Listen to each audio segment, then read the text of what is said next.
సందర్భాన్ని చూసి మా వాడు ఫస్ట్ వచ్చాడు, మా వాడు బాగా పాడాడు, మా వాడు బాగా పరిగెట్టాడు, గోల్డ్ మెడల్ వచ్చింది, ఇలాంటి సందర్భాలు ఉన్నాయా? అసలు మీకు గుర్తున్నాయా రాము గారు వచ్చినప్పుడు? నేనంతా నాకు అక్కడ ఇంజనీరింగ్ కాలేజీలో చేర్పించేసాం అంతే. తర్వాత ఇంకా మళ్ళీ మన ప్రపంచం వేరే. నిజంగా మీరు నమ్మారా మనసులో మంచి ఇంజనీర్ అయ్యి ఏం చేస్తానని? ఉద్యోగం వచ్చేస్తుంది కదమ్మా, డిగ్రీ అయిపోతుంది. ఇంజనీరింగ్ డిగ్రీ అయితే మరి రాము రాగానే మా నాన్నగారు ఇంజనీర్ అయిన నాగార్జున సాగర్లో 12 సంవత్సరాలు పనిచేసి హైదరాబాద్ వచ్చేసారు. ఆయన సివిల్ ఇంజనీర్. ఆయన ఏం చేశారు, రాముని తీసుకెళ్ళి తాజ్ కృష్ణ జీవికే రెడ్డి గారు, సుబ్రహ్మరెడ్డి గారు వాళ్ళ నాన్నగారు దగ్గర చేశారు కాంట్రాక్టర్స్. ఆ స్నేహబాంధ 800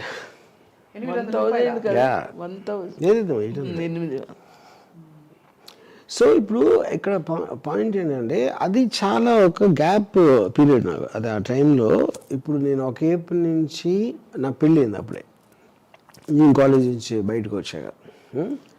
ఆ పెళ్ళేమో 3rd డే నుంచి వర్కౌట్ అవ్వడం మానేసింది.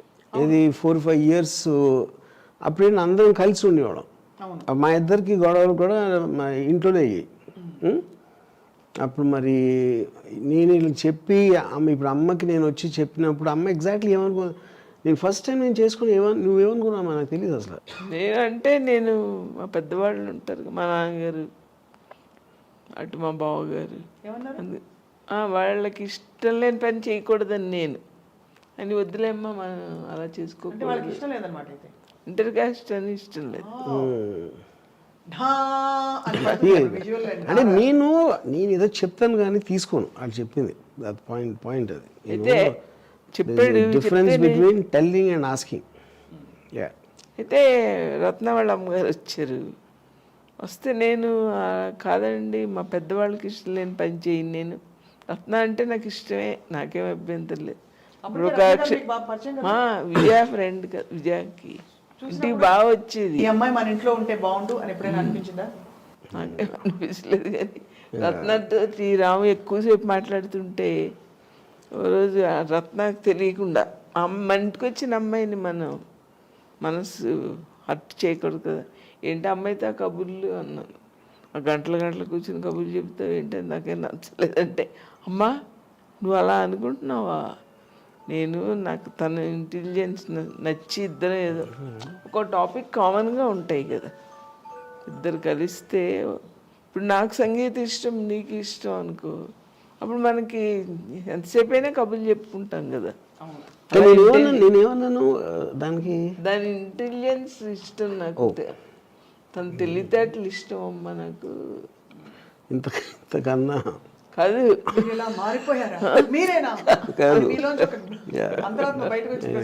పైగా నీకు చాలా అందమైన అమ్మాయి అదే వస్తాయి కదా, చేస్తాను వద్దమ్మా నువ్వు చేసుకోకుంటే. అందరం ఏం చేసుకుంటారమ్మా, అన్నం తీసి జేబులో పెట్టుకోవాలి, తెలివి ఉంటేనే బాగుంటుంది. అంటే ఆ రోజుల్లో ఇంకా హార్ట్ రొమాన్స్ లేకపోతే అలాంటివి ఉండేవి. మీరు ఇప్పుడు లాల్చి పైజమా వేసుకున్నారు, మెదిలిన లేత కావాలి. జానోదయం అవ్వక ముందు ఉన్న భావాలు అన్నీ జేబులో పెట్టుకుంటారా, అందం తీసుకుని జేబులో పెట్టుకోవాలి, అమ్మాయి ఎంత ఇంటెలిజెన్స్ అన్నాడు.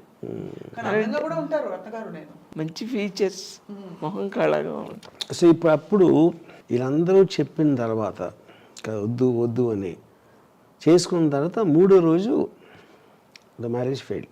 3వ రోజు అంటే ఇదేంటంటే మనం ఇమేజెస్, అంటే ఇప్పుడు ఒక ఫ్రీడమ్ స్ట్రాంగ్ ఇండిపెండెంట్ వీళ్ళు ఉన్నాడు ఎవ్వడో కూడా పెళ్ళి ఉండలేడు. అది తెలుసుకోలేకపోవటం అనేది నా తప్పు. అది నేను నా రత్నాకరణ నేను ఇంట్లో అని అనుకుంటాను, అది నేను అర్థం చేసుకోవాల్సింది అది. అందుకని